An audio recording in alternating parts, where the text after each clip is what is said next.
Murfreesboro and Rutherford County are so rich in their respective histories, with many women who've had integral roles in creating our community's sense of place.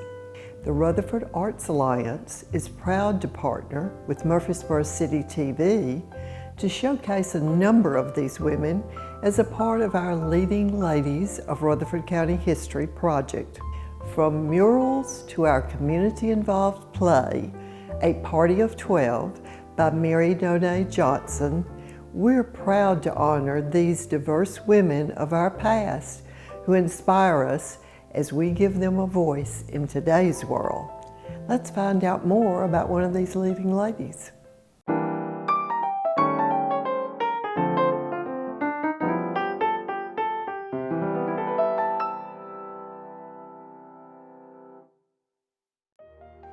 Amanda Gordon exemplified what life was like during her time. Married to Alfred White Gordon, she worked on a farm and raised a family of 5 children.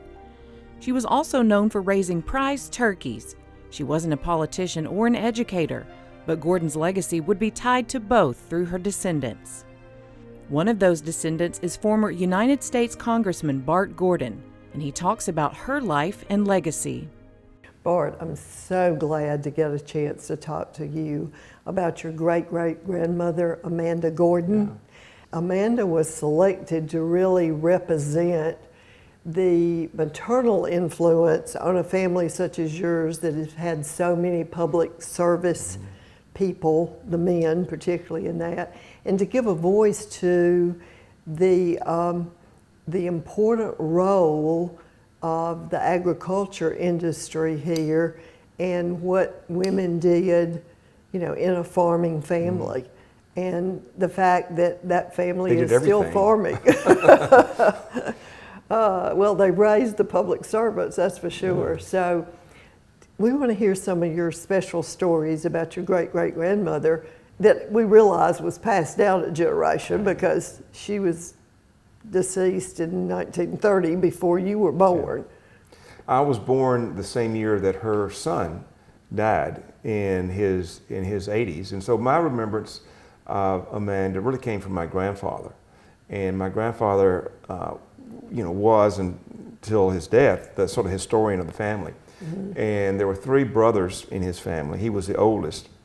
And his mother and father sent him to live with Amanda in her, older years to be able to help there. Mm. And so he was able to know his sort of lifespan and then hear her stories and passed on a lot of those to me. And going back to your earlier point about the women's role, she came along, after the Civil War and where the economy was just a wreck all over Middle Tennessee.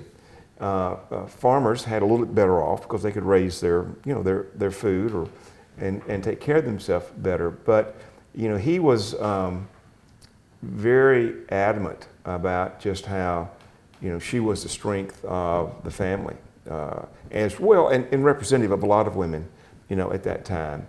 And we still had, when I was growing up, sort of remembrances of her, in that I remember there was a big cast iron pot on the side of the farm or the farmhouse where she would combine lye and ashes and heat it and make soap. Mm-hmm.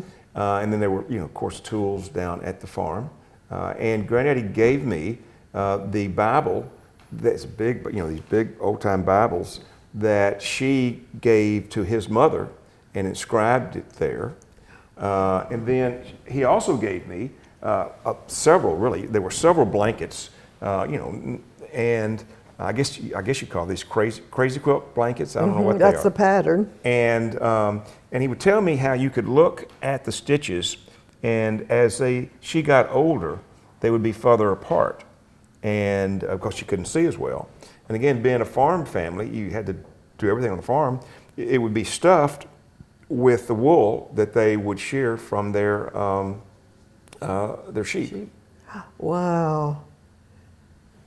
Well, that's another reason they made it so well during challenging times, because not only did they raise their own food, but they did their own clothes and their own blankets and so forth. It got cold upstairs where there wasn't a fireplace, so you needed something like this. And he, also told me about some of the traditions that they had that they carried on. Like, all my life, on Thanksgiving Day, there were about 3 families, on the road where we're out there, that would have a hog killing.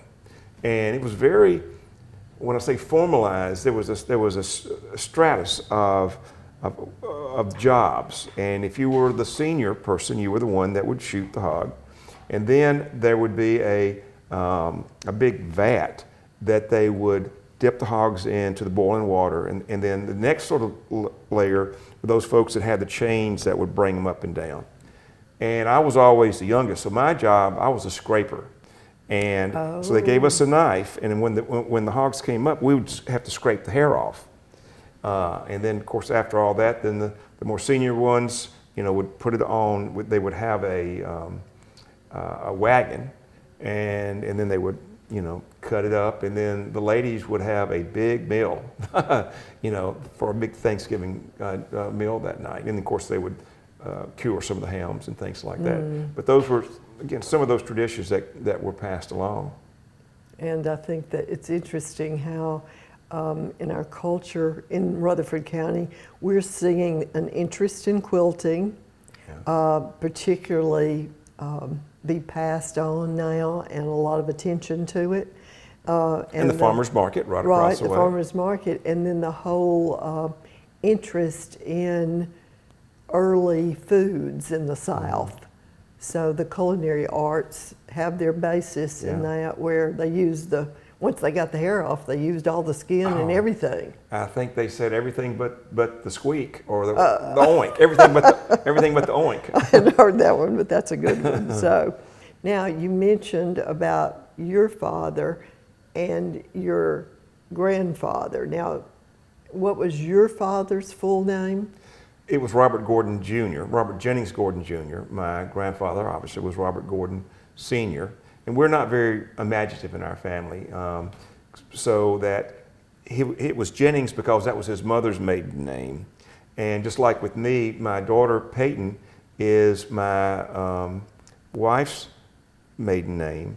Margaret was my mother's name, so it's Peyton Margaret Gordon. So, and I think that's pretty representative. You'll see a lot of families who would intermingle the different families into their names.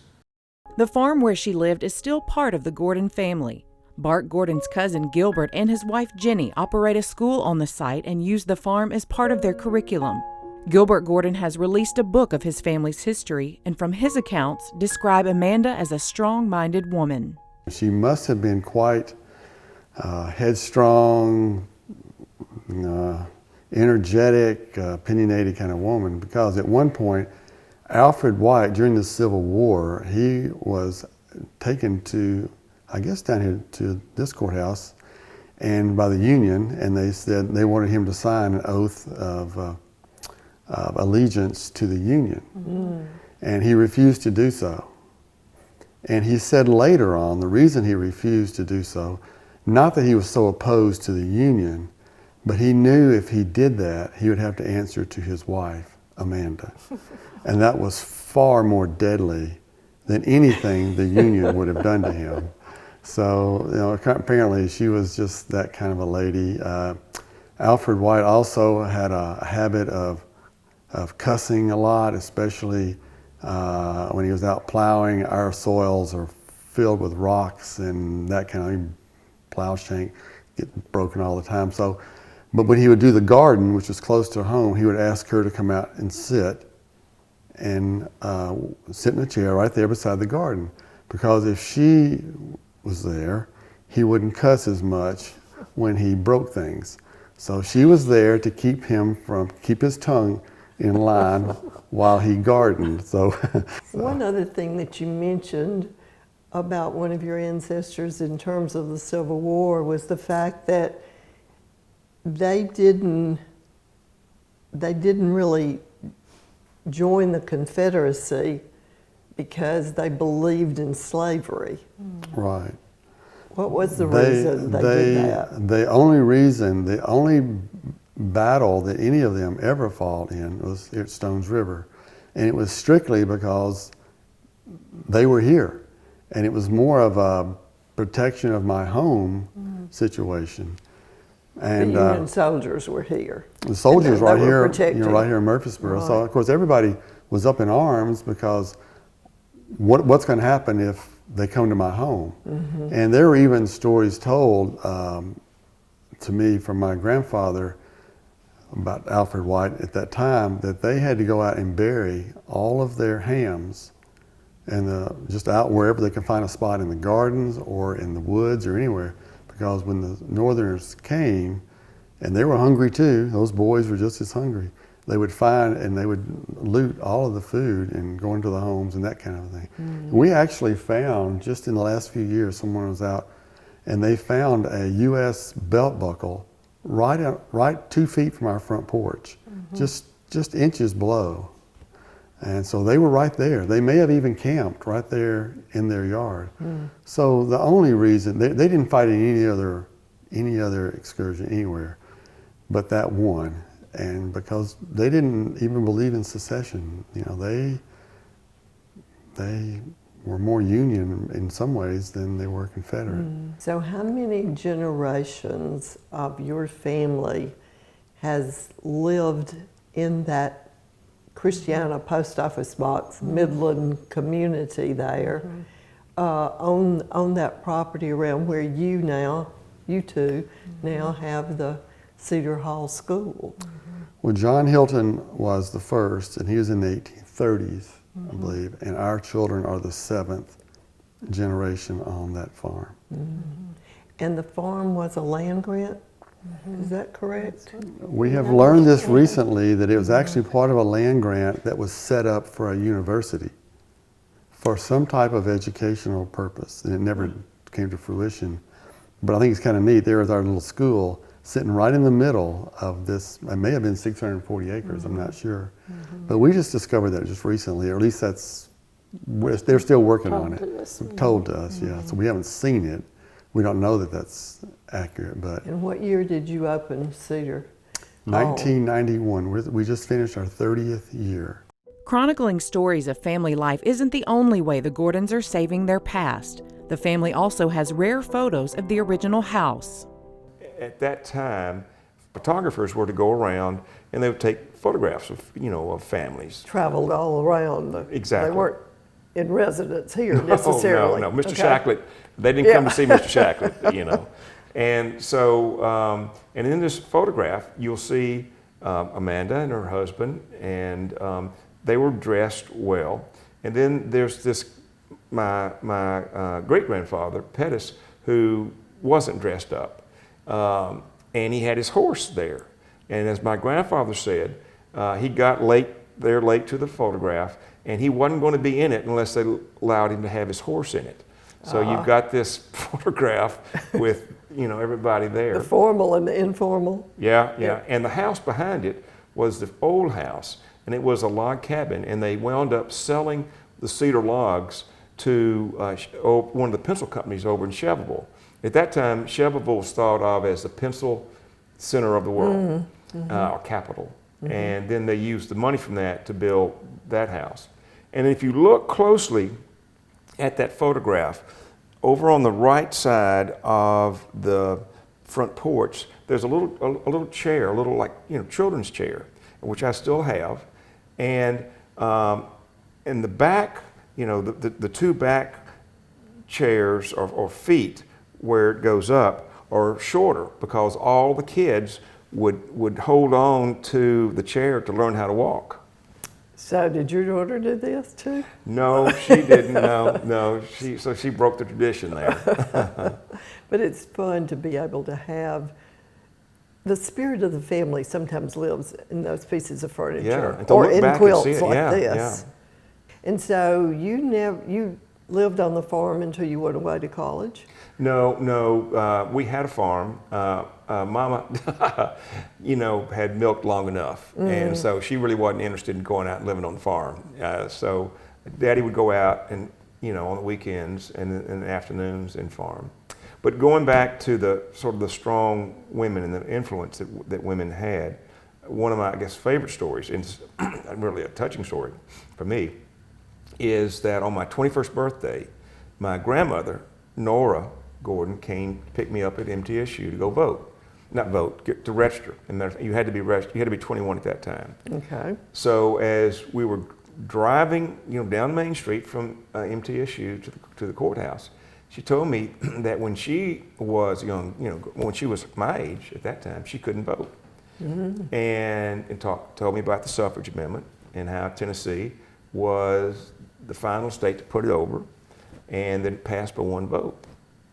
And then she said, well, and your great-grandfather was in the legislature at the time. So everything got quiet. Uh-huh. And I was afraid saying, but I went ahead and I asked her, I said, well, how did he vote? And she said, well, he really wasn't for it, but his mother said he couldn't come home if he didn't vote for it. Strong women. Strong women made a difference Their for suggestions. women all across, and all of us across the country because of that. Community organizations during this time were primarily male-dominated. Auxiliary groups to those organizations were led by women and were instrumental to how successful each organization would be. Another area that women got together in groups besides when they had quilting parties together were companion groups to, like, the Farm Bureau, the auxiliary, many times it was called. Well, my grandfather and his father helped. They were one of the, I think, 11 original members of the Farm Bureau here. And also they helped start the Middle Tennessee Electric Co-op. And all of these organizations, they were, you could say, male dominated, but they all had an auxiliary where a lot of the work got done, and that was the women. Mm. And my grandmother Nora, loved those things, and they were very much counted on to be a part of the fabric that helped make all those organizations work and prosper. And support the whole intentions of the organization, plus give the women a chance to get together and deal with ideas and so forth. In addition to farming, the Gordon family has also played a pivotal role in the world of medicine in Rutherford County. Amanda's son, JP, James Pettis, I actually looked this little fact up, was on the original board of the Rutherford Hospital. So in 1927, Amanda's son was serving as one of the first board of trustees, or whatever the official name was. So that was a neat thing, that she raised them then also to be servants of the community. So she must have had some willpower there, and the idea of reaching out to other people, whether in your community or further. I believe he also served, because there's something in Cannonsburg, something with the school system at that time. I don't have those details, but and public service. At that same time, when Rutherford Hospital just started, he was there on the board. But this man, her grandfather, is in the book also as a pediatrician from and Nashville. He was on the board also, wasn't he? He was a visiting. He was just out of med school. So 1927, he would have just finished med school and came up here to serve for a year or two in that Rutherford Hospital, James Kearney overall. Though she was not world famous, Amanda Gordon's strength, character, and commitment to family were shining examples for generations to come, and truly defined the role of a leading lady. Well, even though she, died long before I was born, my grandfather, who really is my role model for being involved in public service, passed the torch. When he was young, he lived with her, heard her stories, and then told them to me. So it's that was the string that put us all together, and that's why I think of her more personally than just an abstract photograph on the wall. And that's so important. So you really got her communicating with you through your grandfather. Yeah, exactly, yeah. And isn't that wonderful that he was given that opportunity to be with her in those final years and get some of that information imparted to him, then to send it down to you. That's a strength of Southern families. And grandparents are so important, you know, and people that have not had the chance to spend time with their grandparents and ask them stories, you know, they can't fully understand the camaraderie maybe of the country during a World War II, or the hardships of a country during the Depression. So